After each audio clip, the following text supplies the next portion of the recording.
Welcome to CRE Success, the podcast, where we help people working in commercial real estate achieve their professional goals. Check us out online at cresuccess.co/podcast. And now here's your host, Darren Krakowiak. Welcome back to CRE Success, the podcast. We are up to Season 2, Episode 13. Of course, in some buildings, not so much today, but maybe in the past, they didn't used to actually count level 13 on elevators because it was like unlucky. Well, I feel very lucky today to have met my guest on Clubhouse a few months ago. Now, Clubhouse is a social platform that I was really into, and I don't know if I got sidetracked or lost interests, but I'm not really on there anymore. However, in the few weeks that I was on there, I did make some really great connections, and Allison Weiss of CRE Recruiting is one of them. Allison has worked in 3 commercial real estate firms in talent acquisition before starting her own company. And today we're talking about all things recruitment. There's a lot of nuggets in this interview from Allison about how you can navigate your commercial real estate career. Allison has also set up a platform to help people in our industry do exactly that. So she's definitely a voice of reason and authority on this topic. Allison Weiss of CRE Recruiting is my special guest, and I'll be speaking to her in just 30 seconds. 90% of the world's data was generated in the last 2 years. Credia is a business intelligence and analytics tool for commercial real estate professionals. Using real-time insights, track key portfolio metrics and benchmark against the market so you can make faster and well-informed decisions. With live dashboards and bespoke reporting, impress both your executive team and your property clients. It's time to turn data into your most valuable asset with Credia from Released. And now it's time for the interview on CRE Success, the podcast. Allison, welcome to CRE Success, the podcast. Thank you so much for having me, Darren. I'm so excited to be here. Wonderful. Well, the first thing that we do in all of our interviews on this podcast is step into the virtual elevator and we hear our guests give us their elevator pitch. So, Allison, you're up. It's your turn. Who are you? Awesome. Thanks, Darren. Well, my name is Allison Weiss, and I am focused on helping people to grow fulfilling careers and companies within commercial real estate. And I've been doing that for the last 12 years as a recruiter and 7 years within the industry.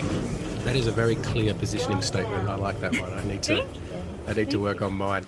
So you're a recruitment professional who's kind of found their place within our industry. Would that be a fair statement?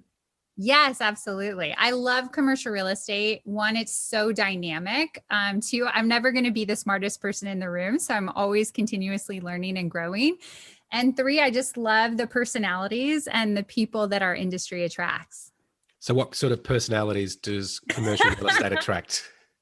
Yeah, I think that the sort of people you want to have a beer with, which is what I'm all about. I think commercial real estate tends to attract big personalities and people who are interesting and dynamic and social. And that's definitely my style and my personality too. Wonderful. Well, you did work at, I think, 3 commercial real estate service firms in talent acquisition before you founded CRE Recruiting in 2019. Apart from your natural affinity with the people who work in the industry, why did you decide to go out on your own and start your own firm? Yeah, so I had spent most of my career in commercial real estate on the brokerage side of the business. So I was helping companies to recruit individual brokers, teams of brokers, to identify acquisition targets. I was helping them to build programs and campus recruiting and initiatives that sort of focused on their entire talent acquisition ecosystem. And it got to the point where I felt like I had done the same things over and over and over. And I was looking to learn a little bit more about our dynamic industry. There's so many different facets to commercial real estate. Brokerage is just one of many different verticals. And so I wanted to continue learning and growing outside of brokerage. And now I work with clients really across the entire spectrum, from investor, owner developers to, the capital market side of the business, debt and equity firms, family offices, prop tech and CRE tech companies, and really everything in between. So for me, it was more about growth. It was also about helping companies that were maybe mid-size or in high growth phases to compete and scale effectively and to win the talent wars, which, as you know, have been really, heating up the last several years in our industry. and help them to position themselves as premier employers and compete with some of the larger firms that I had come from. Got it. So what's been the hardest thing about starting your own business? I think one, I'm a bit of an impatient person. And so I think everything took twice as long to do and cost twice as much money as I expected. But I think that's maybe something you can identify with, Darren, being a business owner yourself. I just think there's a little bit of a learning curve. I think the toughest thing for me was really to start to say no.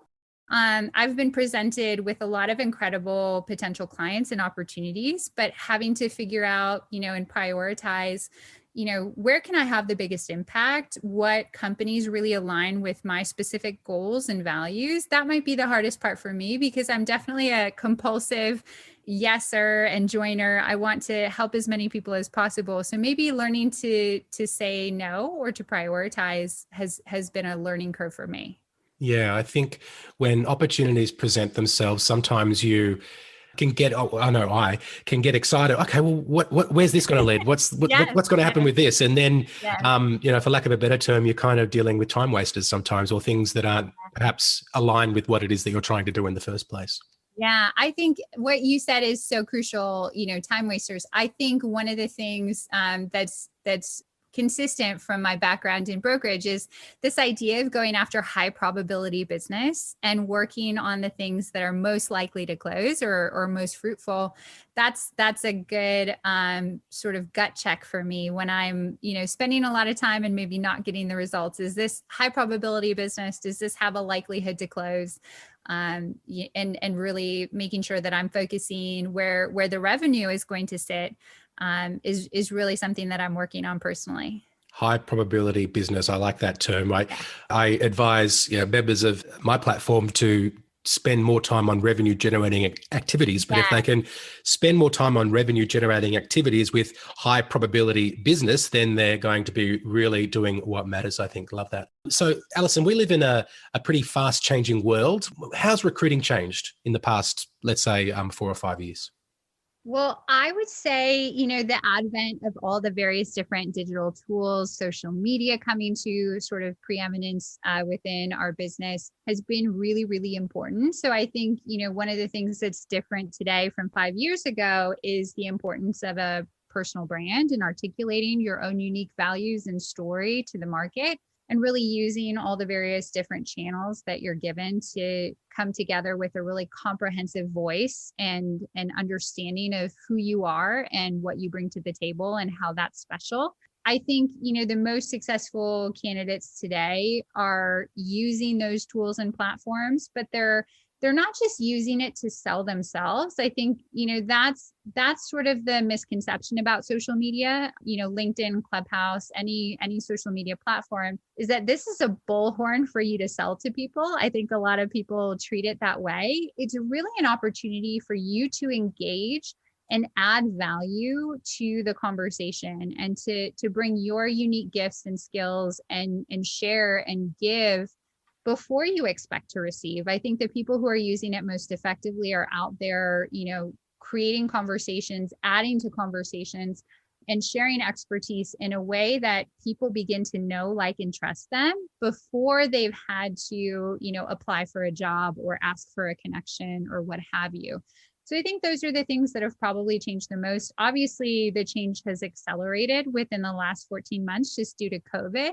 And with that came some unique challenges. The Zoom fatigue, I think, is real that we're all feeling. And now, hopefully, as the US is sort of re-entering and returning to the office and conferences and things like that, I think we're starting to engage in the ways that we used to. But I don't think the technology that we're utilizing today and we've utilized over the last 14 months is ever going to go away. I think it's just going to continue to be adopted as an option while we return to maybe some of the more traditional ways of doing business. I'd love to know too, Darren, from you, how things might be different. I know you guys are ahead of the curve from a COVID standpoint. So how has the world been different maybe in the last few months in Australia? Certainly in-person events have returned, and there is less social distancing when you're at those events and no masks and all of that thing, which is a fantastic thing. And next month, I'm going to Sydney and Brisbane to speak at a couple of symposiums for a client of mine, which I'm excited about. And I've had the opportunity to go and pitch for business with corporate clients in other states, which is good. And that's opening up new opportunities for me. Yeah. Well, that's interesting. And I'm a little jealous that you guys are already doing all these things in person. We're just starting to do it. And, different states are in different sort of phases of that. But to me, it's all positive. Our business is such a relationship business. And I look for the silver linings all the time with COVID and anytime something just doesn't go as we plan it. And I think it really has forced our hand in a positive way to get better about technology as an industry, because I don't think that's something we're traditionally known for being progressive about. Going to ask you actually, how do you see commercial real estate as an industry in terms of its adoption of technology? And you already offered up an answer on that. There's an old adage that it's not what you know, it's who you know. And I think in the digital world, perhaps there's been a change in that, because it's possible to know more people through using platforms like social media and accelerating the know, like, and trust process. From a recruiting perspective, do you need to still know people to open doors, to be a genuine contender for opportunities, or are personal relationships and that personal Rolodex, if you like, less relevant in today's market when you're pursuing employment opportunities? That's such a good question, because I think there are people out there who think, if I can master this social media game, I'm going to be able to maybe I don't have to rely as much on the one-to-one or the actual relationship behind the screen. And I think it's a media or a medium. I think it's a channel. I don't think it's a replacement. I think, the way that I use social media in my business, what's been most effective for me is to use the individual platform, whether it's LinkedIn, whether it's Clubhouse, to facilitate a one-to-one connection. The goal is always to meet the person, if I can, face-to-face is ideal. If I can't meet them face-to-face, if I can do a Zoom call or a FaceTime or find some other creative means of seeing this person's face and making that, that personal connection, I don't think social media or digital platforms like LinkedIn or Clubhouse are ever going to replace the absolute crucial aspects of relationship building in our industry. And I think, people throw out all these terms and buzzwords about it, like, the social networking or, the digital landscape or whatever. It's just an open door to a personal relationship, to a face-to-face contact, and we should treat it that way. It's a way for us to manage and maximize our interactions. It's not a replacement for those things, if that makes sense. Oh, it perfectly makes sense. I want to ask you now some questions about, from a recruiter's perspective, some of our listeners might want to hear. The first thing I want to ask you is, what's a common mistake that you see applicants make in a recruitment process? Such a good question. And I see so many mistakes. I'm going to choose one that I think is pretty universal. I think one of the greatest clues that you're given when applying for a job is the job description. And that job description, think about it as a checklist. A recruiter is going through your resume with this mental checklist in mind. And so you should take cues from the language that they use and from the way that they rank the different things that they're looking for, whether it's a skill set, an experience, a software program. And so as you are editing your resume, thinking about using some of the similar keywords, for instance, if their vernacular is multifamily versus apartments, even making those small tweaks just helps them to more quickly get to the yes. The yes is, I want to move this person to the next stage for review, or yes, I want to pick up the phone and call this person, or I want to email and schedule an interview with this person. You want to, as quickly as you possibly can, check enough of their boxes to get them to move you to the next step, because recruiters today are dealing with unprecedented levels of applications, they generally are spending just a few seconds reviewing that resume before making a determination. Are you into the next stage, or are you out of the process entirely?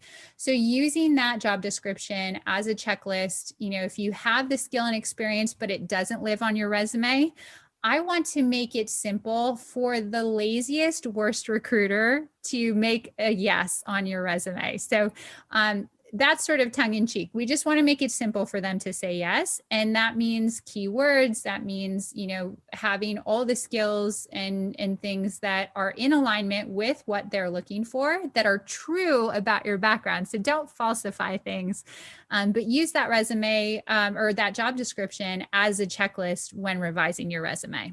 Let's move to the other side of the table now. As an interviewer, what's a question that you think is very important to ask?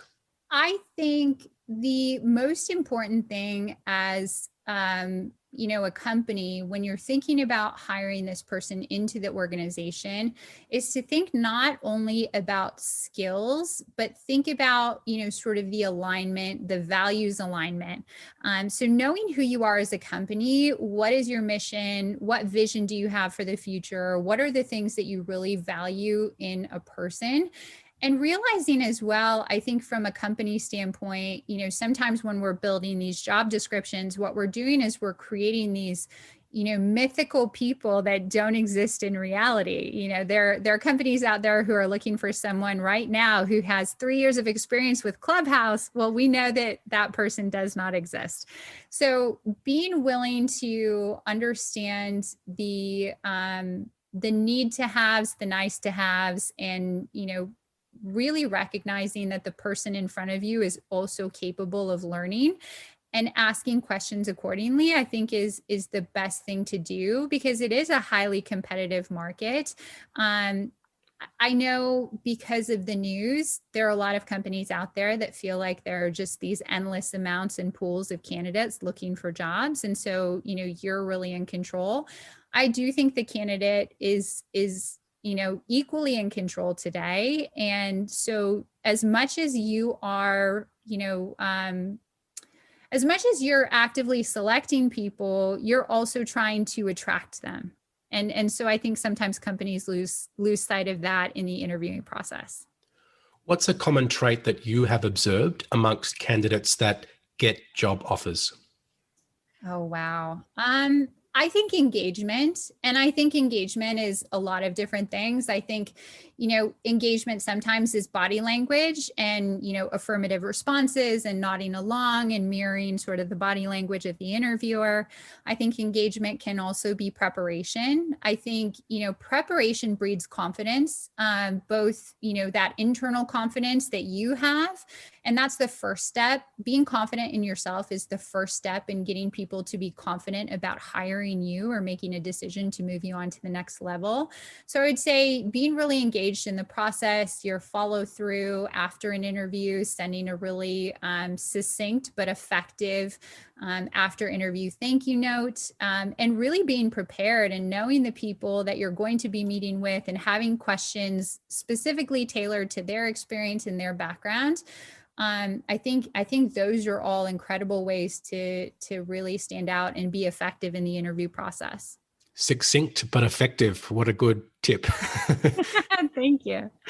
All right, last question on this sort of area. What's more important when selecting a candidate? Chemistry with the interviewer or capability to fulfill the duties of the role? Wow. Well, I'll tell you, I think it's always capability. I think chemistry is where people make a lot of decisions. A lot of decisions are made from a hiring perspective, unfortunately, on gut instinct. And as people, it's our inherent, biases and backgrounds that cause us to have better or worse chemistry with the people in front of us. Just building connection, you might have gone to the same school as someone, and that's a great maybe connective point, and that makes for a good conversation, but it doesn't necessarily mean the person is the right fit for the job. So I always will say that someone's capabilities are the most important thing. I'm also a realist. I know that people connect with the people who are like them, but that's also part of the reason I think our industry has a problem with lack of diversity and equity and inclusion in all levels of organization. So questions related to capabilities and skills and can this person ultimately do the job? Those are the most important to me and should be the most important to our industry moving forward. And that's, that we could talk about for hours and hours. Yeah, I fully agree with your answer. I thought about when I wrote that question, I really thought about it beforehand, and I agree that capability is more important than chemistry. But yes, sometimes chemistry can trump capability in the eyes of the interviewer, because ultimately we're all humans that make personal decisions and human error, for example. Such a good point. And just to piggyback on what you said for a second, I do want to point out that interviewing is a skill. And the skills that it requires to be a good interviewer and the skills that are required to perform in a specific job are not usually the same. And so thinking about that and really evaluating, a person's capabilities for the actual role versus their capabilities as an interviewer, I think sometimes we need to be a little bit more open-minded. And to remember that interviews can be incredibly anxiety provoking for people. And so doing everything we can as interviewers to set candidates at ease so they can really shine and be their true selves and open up to us, I think is a next level interviewing skill as an employee of a company that we should be working on every single day. Oh, I totally agree with that. I had a member come to me and say, I need to resign from my job. And, he's quite nervous about it. And I said to him, look, don't feel too nervous, because from your boss's perspective, it's going to be not so much of a big deal as it is to you. And I think when you're interviewing somebody, it's a much bigger deal for them than it is for the interviewer. And just recognizing that as the interviewer and trying to put that person at ease is such a good piece of advice, because it is a big moment for anyone when you're going through the interview. So, really relevant insight there. Last year, you launched CRE at Work. Can you tell me a little bit about that? Sure, absolutely. So when COVID hit, our industry, anytime there's a recession or correction in the market, we tend to feel it maybe more acutely than maybe some other industries. And so hiring took a pause for a few months, and I thought about where I could be of service to people. And, with CRE recruiting, I love that business. I love, everything that goes into recruiting. But truly, I usually only hear from folks on the recruiting front when they either want to switch to a new company or a new opportunity, or when companies are looking to grow. And those are just a couple different times throughout maybe a person's life cycle or career cycle, however you want to describe it. And there's so many other times where I think that people really need help and coaching and advice and, information. So if you're in your job and you're understanding from conversations with friends and peers in the industry that your compensation is 30% below market, what do you do in that scenario? Or you're going in for a performance review. How do you prepare effectively to ensure that you have the best opportunity to advocate for an increase or for more responsibility or whatever the goal is? I think there's a lot of things that we experience as employees that I experienced in my career before launching my business that there wasn't really a roadmap for. These are things that we didn't take classes on in high school or college. And yes, you can find sort of disparate information on the internet, but I would rather hear from somebody within my industry who had been on the inside of some of these conversations and companies. And so that was the idea behind CRE at Work, was helping people to navigate the everyday turbulence that might happen in their career. And also, it's not just when people are having, a problem. It's also being more strategic and creating a real vision around who you are and what you want to create, not just from a professional standpoint, but what sort of life do you want to lead, and what, sort of opportunities and companies and roles really fit in and align with that. And so that was the thought behind it. First was like, how do I just help people through a really difficult time? And some of it was me doing webinars on things like mindset and job searching strategically in this new digital world.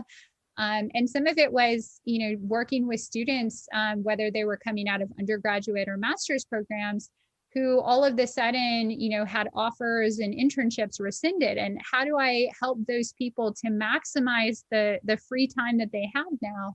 And be really effective and position themselves, for when the recovery inevitably did happen, how to, leverage that time, how to network, how to, use their alumni connections and do everything that they possibly could to help the odds in their favor, if that makes sense.